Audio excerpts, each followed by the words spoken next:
3% is the offer that's been made to the public sector, why was only 2.5% increase included in the budget? Because that will be part and parcel of the task of budget repair. But you've budgeted for something that is different to the policy position of the government. The various agencies will need to make the appropriate adjustments to be able to deal with anything above 2.5. Yeah, that's not answering my question, Treasurer, because the government has put on the table an offer of 3%. When you've put on the table an offer of 3%, it's very unlikely that they're going to say, oh no, actually we only want 2.5.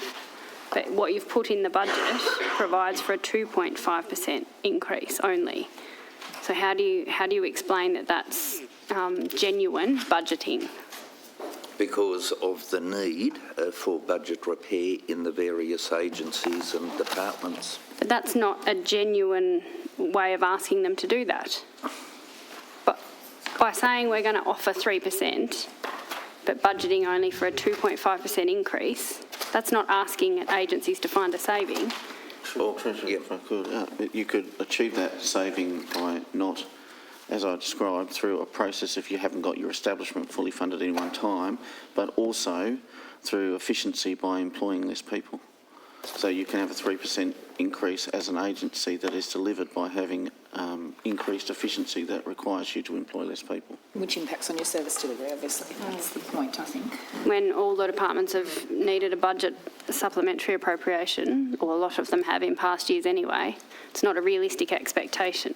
But you see, if we want all departments to be funded to the extent you're suggesting, how on earth do we get onto the pathway of budget repair? That's not what I'm suggesting. I think there needs to be policy decisions made to provide direction to departments about what services are going to be changed, and that's what the departments aren't receiving from the government.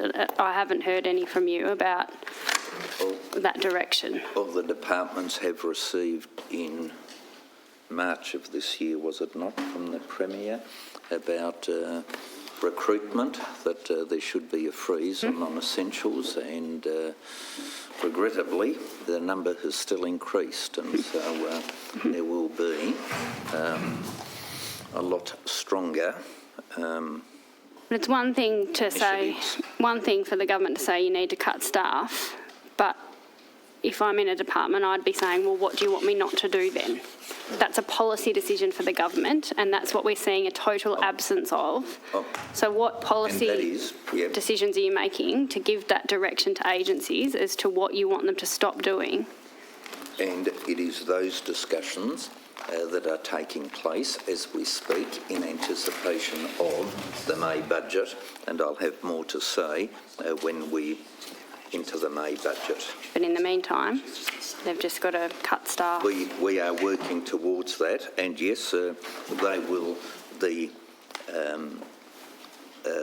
right sizing of the public service, if I might say, should have started a bit earlier after the Premier's direction. But nevertheless, we are right sizing the public service, and that's a policy decision.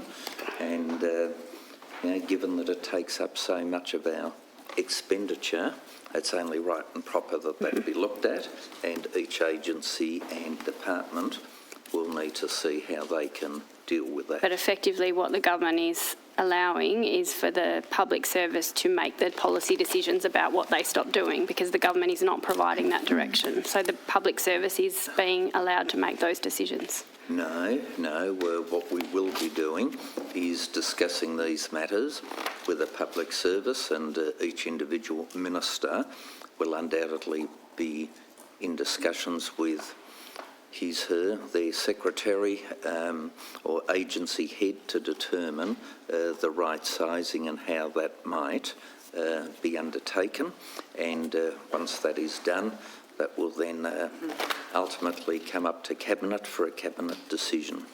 Can I ask a follow-up?